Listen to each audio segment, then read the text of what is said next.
So here we have the heart, and from the outside, remember you're always looking at the patient's right and left. So up here would be the right side of the heart, this is the left side, and then the very bottom.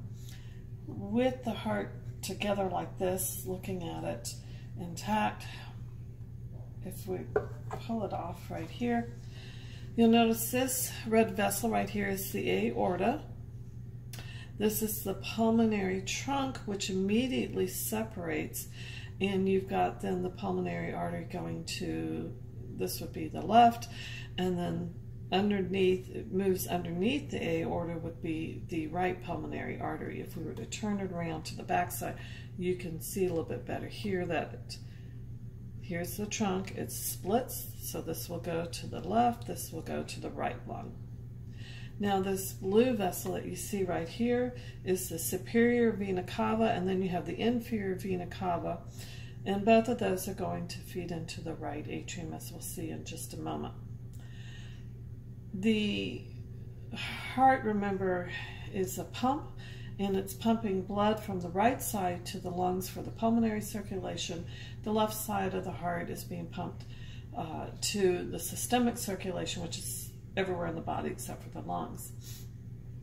If we turn back around on the back side of the heart, these right here are your pulmonary veins that are bringing blood from the lungs back to the heart, to the left side now. So these are going to the lungs, the blood comes back from the lungs via the pulmonary veins. Now if we were to open this up, here you have your right atrium, the right ventricle, the left atrium, and the left ventricle. The wall of the muscle is much thicker on the left ventricle than it is on the right side because it has to be a stronger pump. It has to pump that blood to the rest of the body. The right side is only going to the lungs.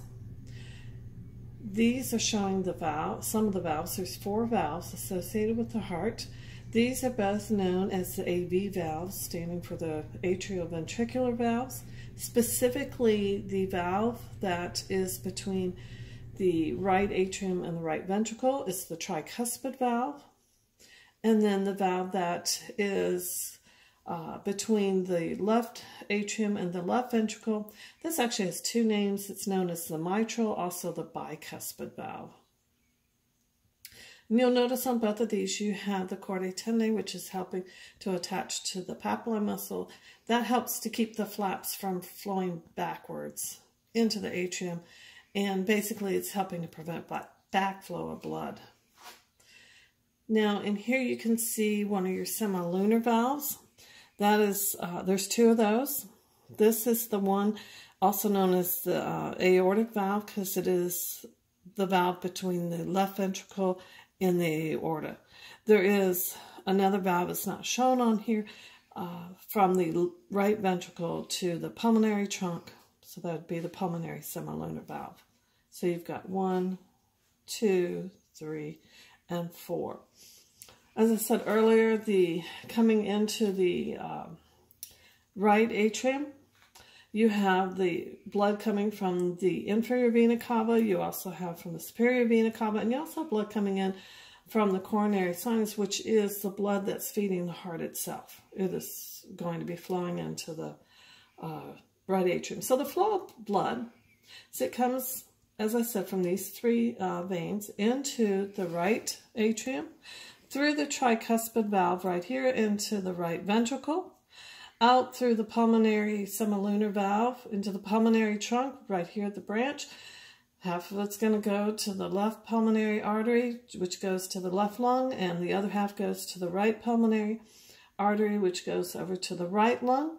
When it returns, it comes back via the pulmonary veins, which is going to flow into the left atrium, through the bicuspid valve into the left ventricle, out the aortic semilunar valve, into the aorta.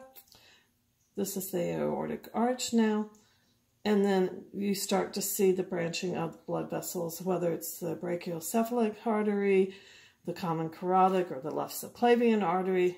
And then the aorta, then, as you can see, after the arch, it then goes downward into the thoracic cavity. Those are the major components of the heart.